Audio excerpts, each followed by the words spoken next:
성경적 믿음 17번째 나가는데요.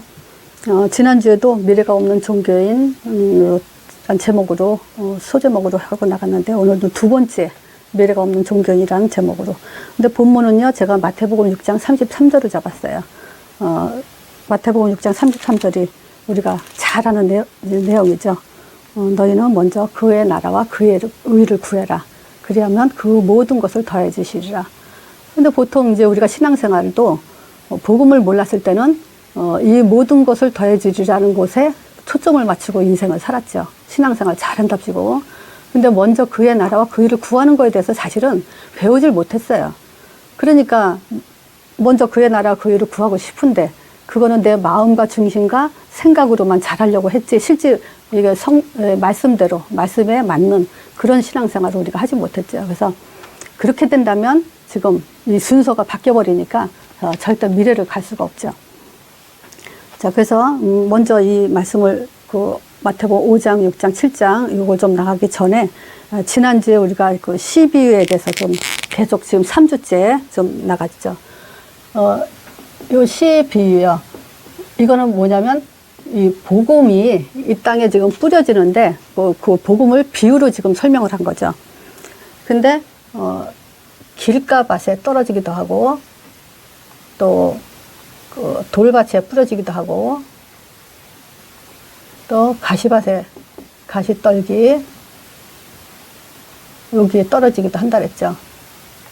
자, 근데 요것이 그냥 우리가 그냥 뭐 복음을 말하는데 길가 같은 경우는 새들이 와서 먹어버린단 말이죠. 그러니까 말씀이 전혀 안 들어가는 거죠.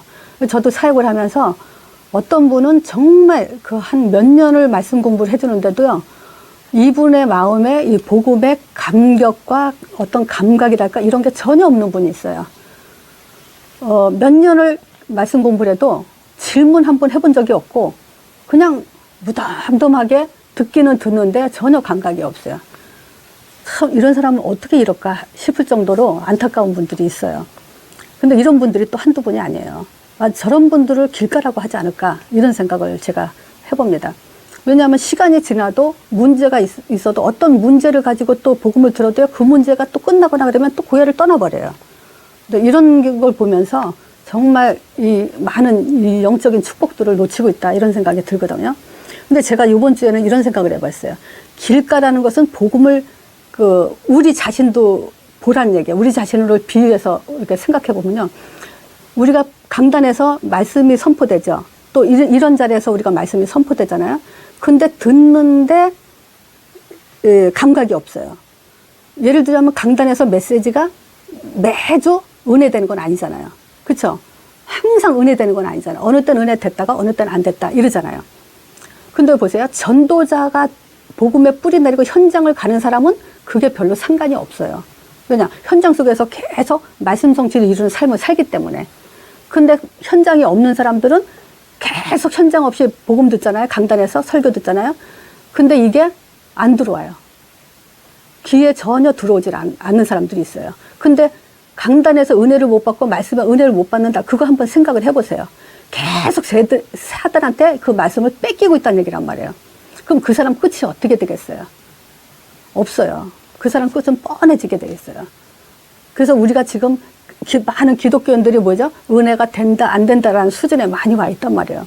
그 은혜가 보통 신앙생활 한 2, 3년 해보세요. 은혜가 그다음부터는 안 되거든요. 그러면 뭐예요? 계속 말씀은 상관없이 그냥 종교생활로 교회만 왔다 갔다. 교회 갔다 오니까 뭔가 한 것 같고, 교회 안 가면 불안하고, 이런 수준으로만 신앙생활을 하고 있단 말이죠. 그래서 우리가 강단 말씀, 또 어디서든 말씀이 선포되는 자리에 그 말씀이 들어오고 꽂혀야 돼요. 그게 없으면 우리는 죽어요. 사단이 다 뺏어가요. 그런 부분을 지금 생각을 해봤어요. 그리고 돌밭이요.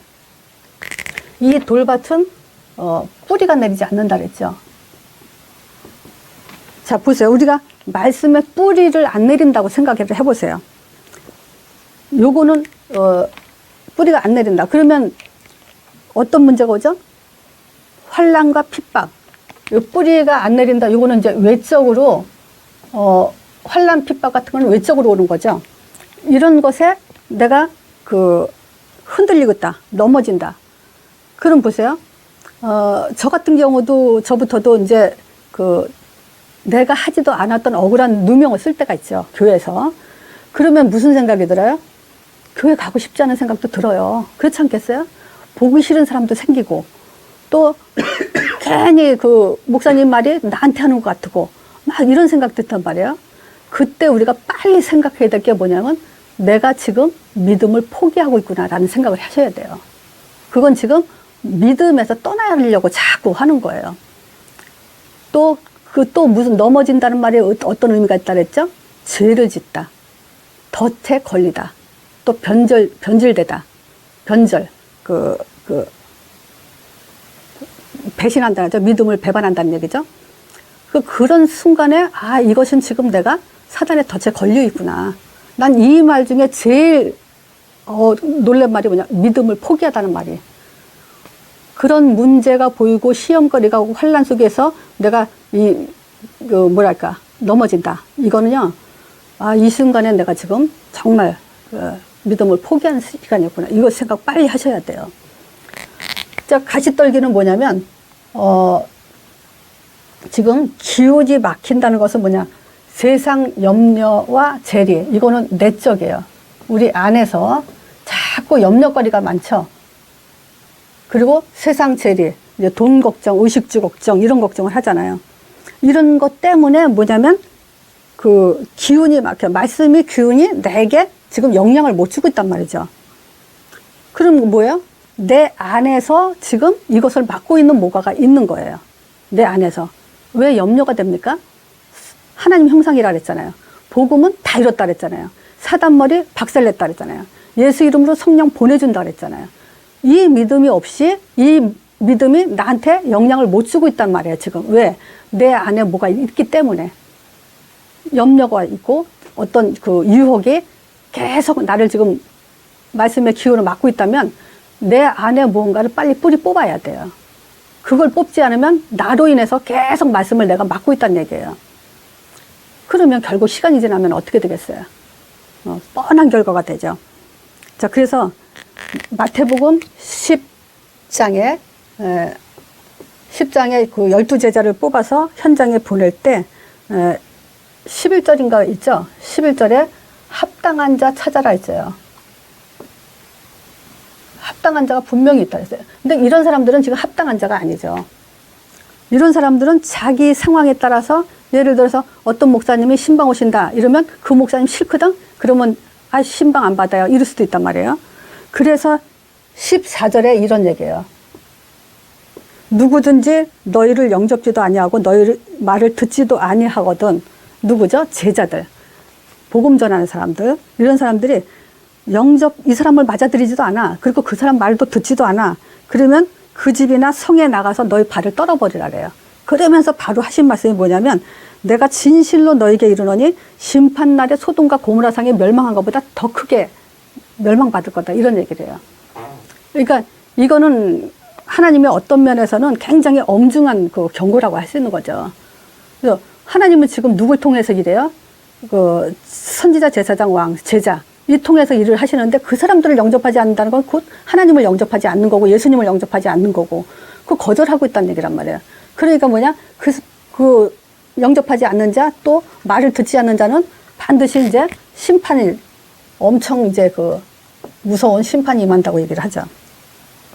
자, 그래서 우리가 지금 사실 마태복음 13장부터 10장부터 지금 거꾸로 내려왔는데 마태복음 4장에 나를 따라오느라 사람 낚는 어부가 되게 한다 하고서는 사실 10장에 전도 교과서에 대해서 얘기하면서 씨 뿌리기 전에 이제 뭐냐면 먼저 산상수훈이죠.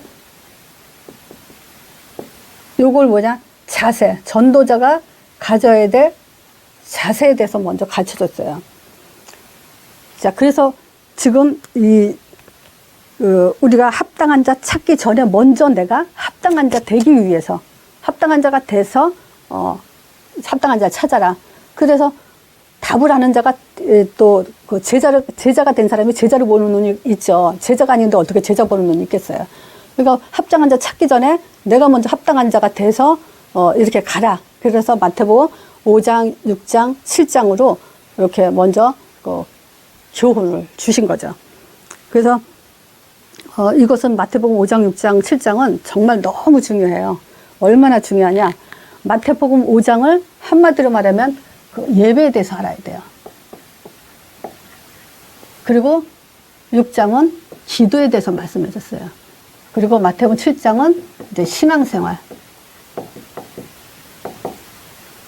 요거에 대해서 알고 나가야 돼요. 그리고서 8장, 9장 현장에서 예수님이 이제 그 병든 자들 치유하는 걸 보여주고 나서 이제 10장에 너희들 가기 전에 이런 거 명심하고 그리고 이제 나가라. 이렇게 얘기한 거란 말이에요. 그래서 우리가 마태복음 5장, 6장, 7장이 안 되고서는 자세가 안 됐다고 볼 수 있죠. 전도자 자세. 자, 그래서 지금 왜 이런 사람들이 이렇게 성공을 못하냐? 예배에는 뭐가 제일 우선이죠? 뭐가 빠지면 안 되죠? 말씀이죠. 예배, 말씀 똑같은 얘기예요. 자, 그래서 지금 마태복음 5장에는요, 유대인들이 지금 성공 못하는 이유를 지금 얘기했어요. 그게 뭐냐면 잘못된 복. 이 복의 개념을 잘못 알고 있어요. 그러니까 말하자면 말씀을 지금 잘못 알고 있다는 얘기예요. 자, 유대인들은 얼마나 이 말씀에 대해서 오해하고 있냐. 어떻게 오해하고 있죠? 이 복에 대해서, 여기 마태복음 5장에는 팔복을 얘기하고 있죠. 근데 이 사람들이 생각하는 복 8가지를 다 거꾸로 뒤집어서 지금 설명을 했어요. 어떻게 했냐? 제가 이거를 심령이 가난하다는 거를 어떻게 지금 이해하고 있냐라고 이제 말하면요. 어떻게 말로 알긴 알겠죠. 심령이 가난하단 말이 무슨 말인지. 근데 어떻게 말로 이게 표현할지 잘 몰라 하시더라고요. 그래서 심령이 가난하다면 마음이 연약하고 약하고 선하고 이렇게 이해를 해요. 근데 성경에서는 심령이 가난한 자는 복이 있다 했단 말이에요. 그러니까 유대인들은 풍요롭고 성공하고 많이 가지면 그것이 성공인 줄 알고 있단 말이에요. 그게 성공이 아니다. 그게 복이 아니다. 심령이 가난해야 복이 있다. 그러면 천국이 저희 것이다 라는 말은 뭐죠? 천국이 내 거가 되려면 복음을 들어야 되잖아요. 심령이 가난하다는 말은 복음을 듣는 자는 복이 있다. 이 얘기예요. 그래서 마태복음 16장 16절에 주는 그리스도로 살아계신 하나님의 아들임도 고백하니까 네가 복이 있다 그랬어요. 복음이 복이에요. 많이 갖는 것이 복이 아니라 이 복음을 알아듣고 이거를 받아들이는 자가 복이 있다. 그러면 천국이 저희 것이다. 천국을 소유하게 되죠. 두 번째, 이제 애통하는 자는 복이 있다. 무엇 때문에 슬프죠? 우리가 무엇 때문에 울죠?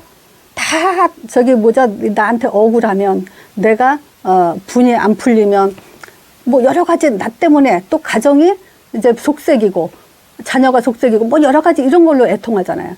근데 여기서는 그렇게 얘기하지 않아요. 애통한 자는 복이 나니 저희가 위로를 받는다 이러거든요. 그 애통은 뭐냐? 현장을 보고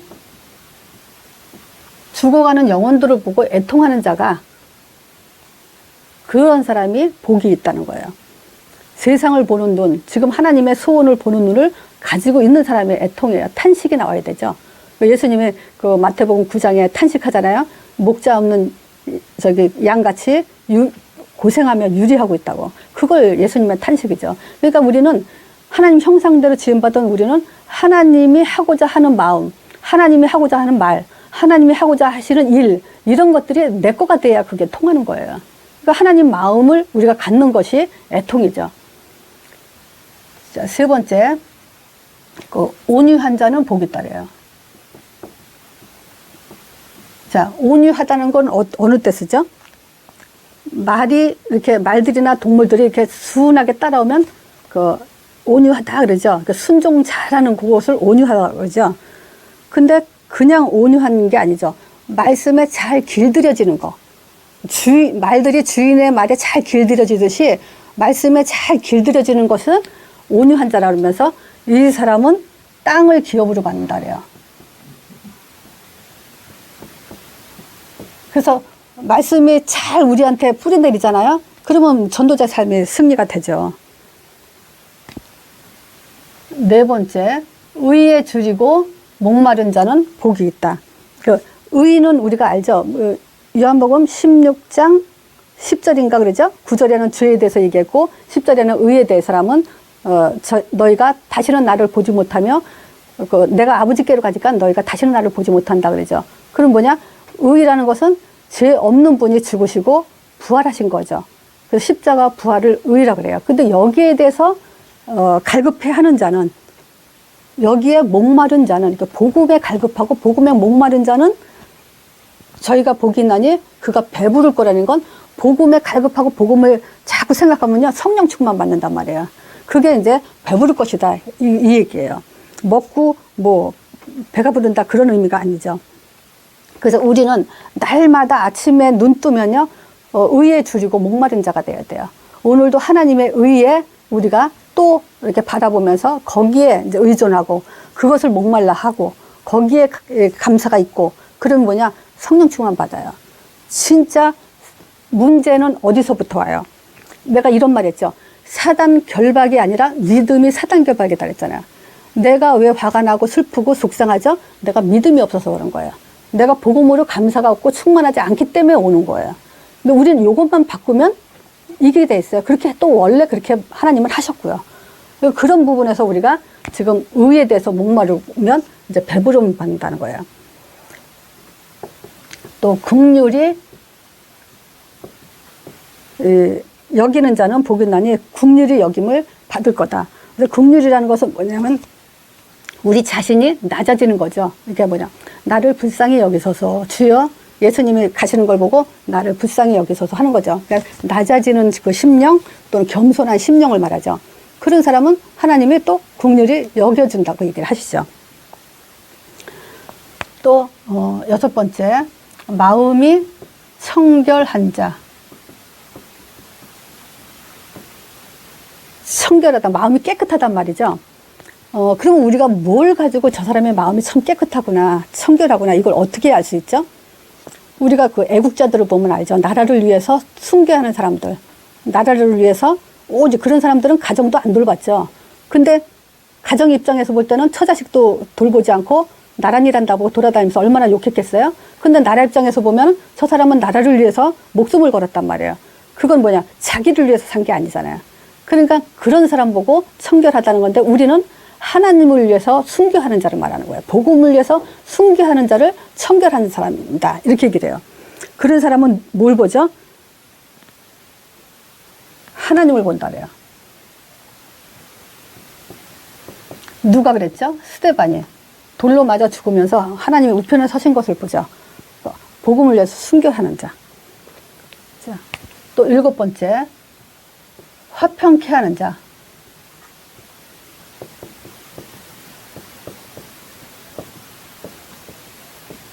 이렇게 화평케 하는 자가 또 복이 있죠. 누가 가장 화평한 자죠?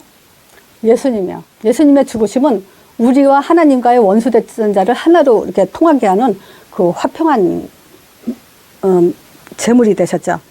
자, 그러면 우리가 이 땅에 살면서 하나님과 인간 사이를 화평케 하고 또 사람과 사람 사이에 화평케 하고, 그걸 가지고 뭐냐면 하나님의 아들이라 일컬음 받는다 그래요. 너가 하나님의 아들과 같은 그런 일을 했다. 그래서 화평케 하는 자는 하나님의 아들이라 일컬음을 받을 거다, 이렇게 얘기를 해요. 그래서 화평은 두 가지예요. 하나님과 인간 사이, 인간과 인간 사이를 화평케 하는 자는 반드시 복이 있어요. 자, 그리고 의를 위해서 핍박받는 자. 자, 의를 위해서 핍박받은 자는 천국이 저희 거라 그래요. 복음을 위해서 핍박받죠. 그러면 우리가 하나님의 천국을 보는 거죠. 자, 그래서 이런 성경엔 또 이런 말씀이 있어요. 무슨 말씀이냐면 우리가 이제 억울하게 욕을 먹잖아요.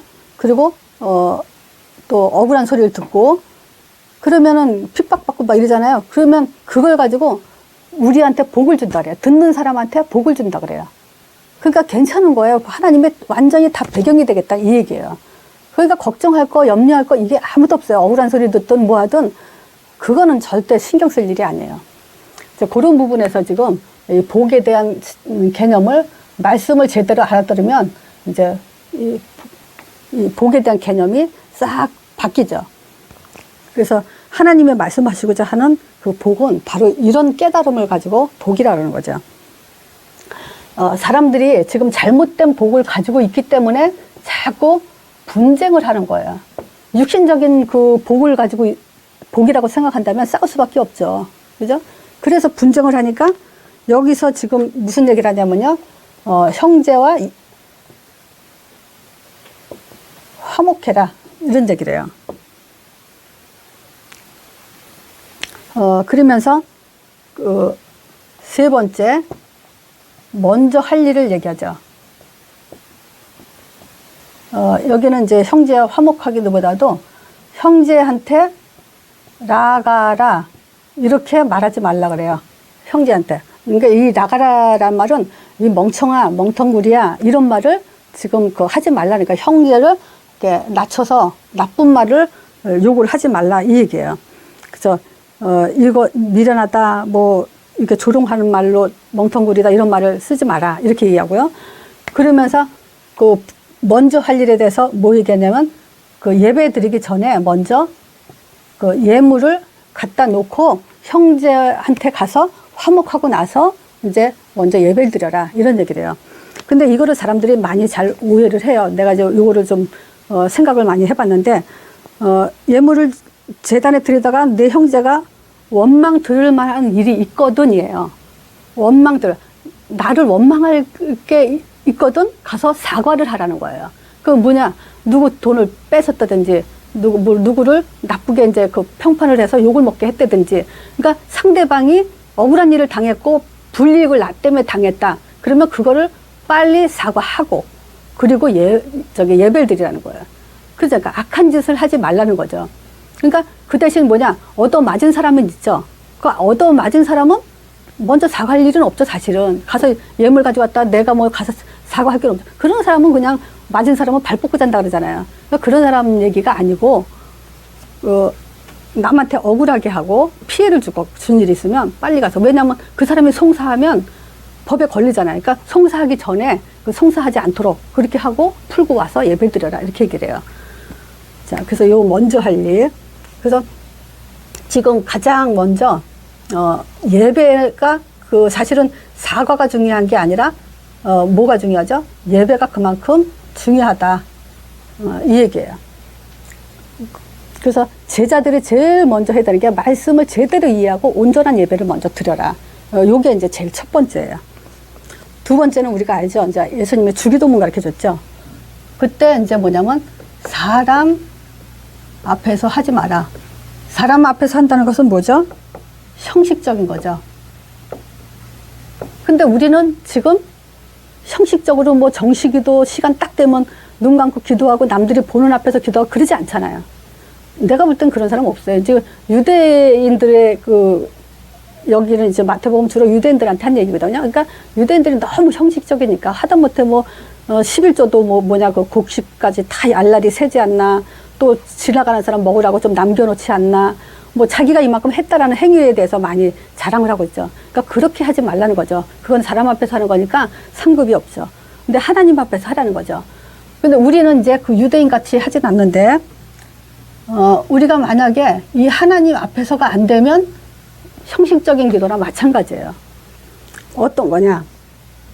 반드시 기도에는 대상에 대해서 분명한 답을 갖고 있어야 돼요. 뭐냐?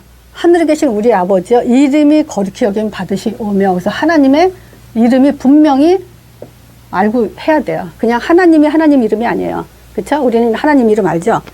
그 이름이 거룩히 여김 받으시오며 했을 때 거기엔 반드시 거룩히 여김을 받으시오며, 이 말은 이제 구분됐다는 얘기를 했다 그랬잖아요. 그죠? 다른 이름과 다르다 이 얘기죠. 거룩히 여기다 이 말은. 그러면 뭐가 구분이냐면 하나님의 이름에는 반드시 그리스도 삼직의 역사가 일어나게 돼 있어요. 그래서 달라요. 만약에 예수 그리스도 이름으로 그리스도의 일에 대한 그 믿음이 없이 기도한다면 그거는 사람 앞에서 하는 종교 기도고 사단이 영광받는 기도죠. 뭐 사람 앞에는 형식적으로 하는데 아니고 사단이 좋아하는 기도예요. 이거 빠지면 하나님 이름 없이 기도하면 뭐 사단이 역사할 텐데. 그리고 목적이 분명해야 되죠. 내가 왜 기도하냐라는 목적. 그것이 딴 거 없어요. 하나님 나라가 임하도록 해야 돼요. 그래서 이 지금 사람 앞에서 하는 기도 좀 맞으면 사단이 좋아하는 기도는 뭐냐면 성령 역사가 없는 기도죠. 근데 주기도문은 뭐냐? 하나님 나라가 임하도록 기도하라는 거예요. 제가 이걸 가지고 무슨 생각이 드냐면 그렇구나. 지금 성령이 역사하고 싶은데 아무도 예수 이름 부른 자가 없어요. 그러니까 하나님은 너희가 내 이름 불러라. 내가 역사한다. 그래서 하나님 나라가 임하게 기도해라. 그래서 이름을 거룩히 여김을 받으시오며 라고 해야 내가 하나님 나라가 임한다 라는 기도예요. 근데 우리가 실제 보세요. 내가 예수 이름 부르면서 하나님 앞에 거룩히 그리스도의 삼직을 생각하면서 하나님 나라가 임한다고 믿으면서 기도하냐 이거죠. 그래서 요거를 구체적으로 설명한 게 뭐냐면 마태복음 3장 하늘 문이 열리고 성령이 비둘기같이 역사하며 하나님이 기뻐하셨다라는 것이 꼭 그것이 성경적으로 그대로 그려지면서 기도가 회복돼야 돼요. 그러니까 애들이 벌써 그런 기도가 믿음으로 정말 들어오면서 기도가 된다면 모든 흑암은 끝난 거죠 이제. 그래서 하나님 나라가 임하게 하는 것이 하나님의 목적이기 때문에 우리의 기도 역시 하나님 나라가 임하도록 기도해야 돼요. 자, 그래서 결과가 뭐가 나오냐? 하나님의 뜻이 이루어지는 거죠.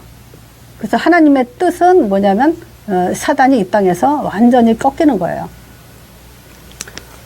왜냐? 그 사단이 자기 형상대로 지은 하나님의 자녀들을 유혹하고 멸망시키고 죽이니까.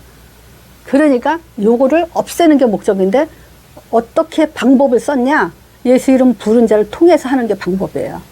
그래서 우리가 기도를 주기도문을 놓쳐버리면 그거는 사람 앞에서 또는 사단 앞에서 사단이 영광받는 기도를 하고 있는 거예요. 육신적인 기도 백날 해보세요. 흑암이 꺾이나. 그렇다면 하세요. 그렇지만 그건 하나님하고 아무 상관이 없어요. 그래서 주기도문을 놓치면 기도가 아니라 그 답을 가지셔야 돼요. 자, 그래서 세 번째 결론이죠. 이 기도가 되면요, 먼저 할 일을 알게 돼요. 뭐죠? 먼저 그의 나라와 그의 의를 구하게 되죠. 이게 지금 그의 나라와 그의 일. 그래서 제자는 제일 먼저 할 일이 뭐냐? 말씀을 제대로 이해하고요. 기도가 회복돼야 돼요. 그게 가장 먼저 할 일이에요. 그러면 모든 것을 더해 주신다 그랬어요.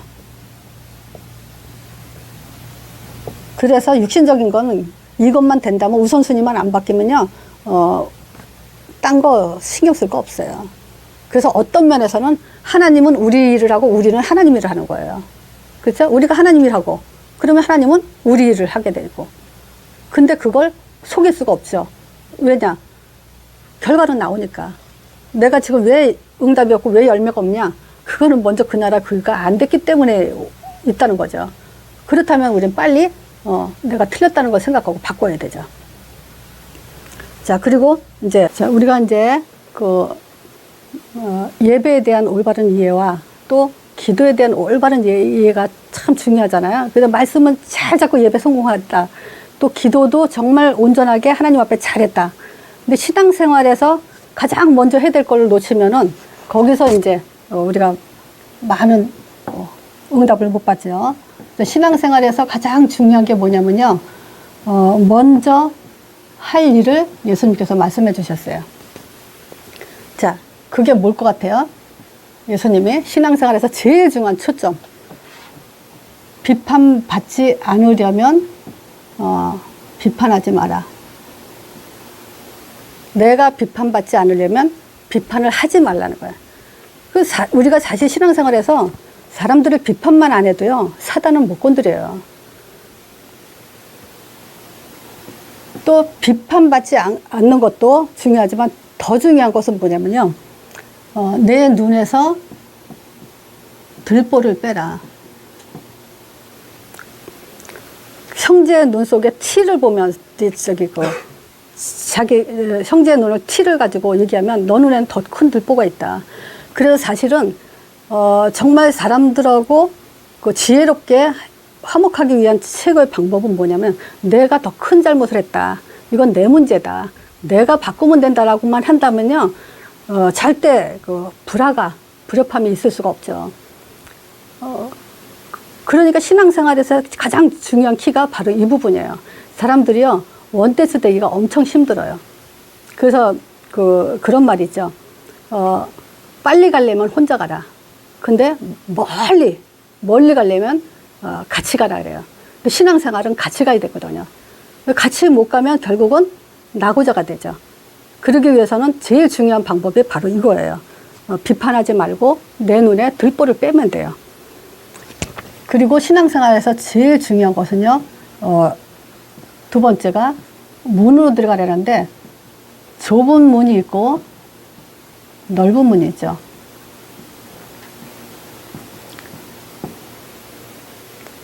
자, 말하자면 그 성령 인도는 좁은 문이에요.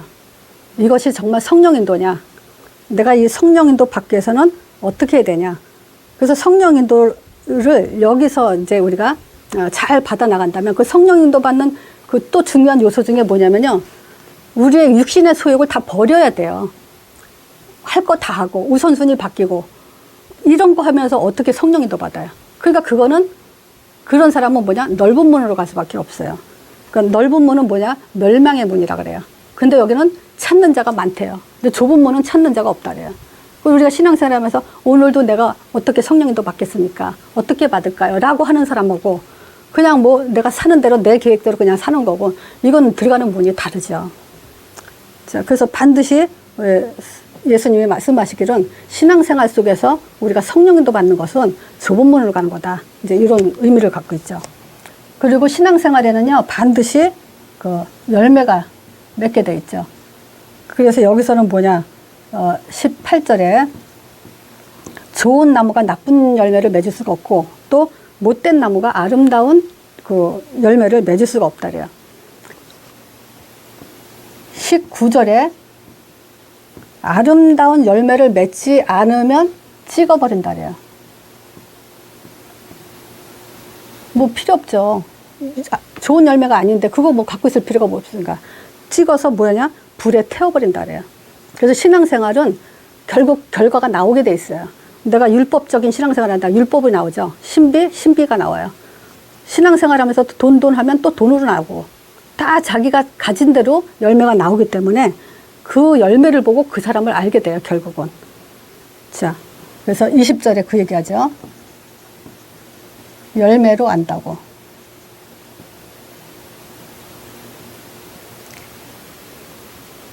자, 그래서 결론적으로 말하면요.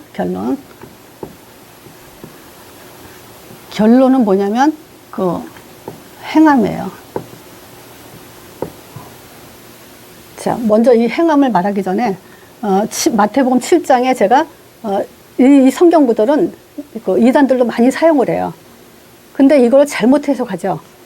자기네들이 해석하는 쪽으로 붙여서 설명을 하는데 그 얘기가 아니죠. 자, 그 천국에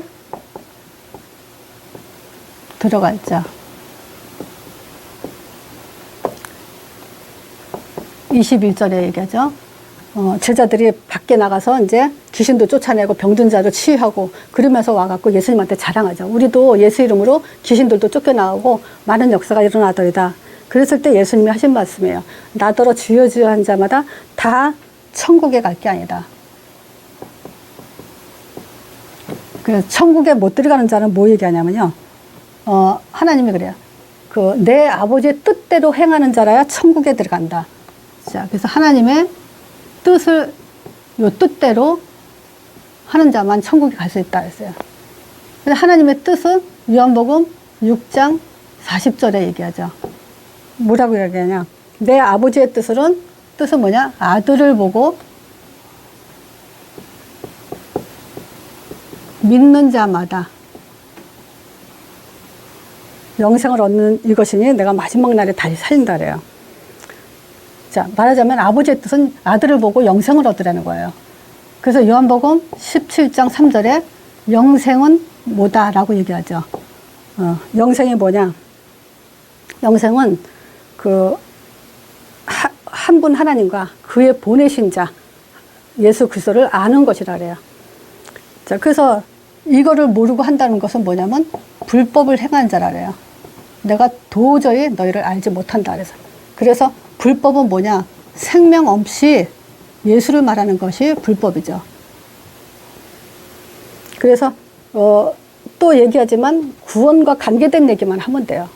구원이 뭐냐? 그럼 구원을 얘기하려면 아들을 얘기하는 거고, 아들은 또 그리스도라는 것을 얘기할 수밖에 없죠. 그래서 그거 빼놓고 얘기하는 것은 절대 그건 천국에 들어갈 자가 아니죠. 자, 그리고 행함은 뭘 행하라느냐? 두 번째 7장 24절부터 그 이하에 말하자면 산상수훈의 결론이에요. 왜 지금 마태복음 5장에 예배에 대해서 얘기하고 또 기도에 대해서 얘기하고 신앙생활에 대해서 얘기하냐? 말하자면 너희들이 예배 말씀 받고 예배 드리고 또 기도하면서 신앙생활 열심히 하면서 지금 어떤 지금 행함을 하고 있냐?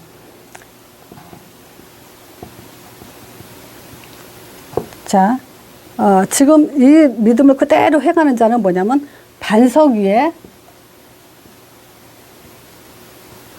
지은 집과 같고, 행함이 없는 자는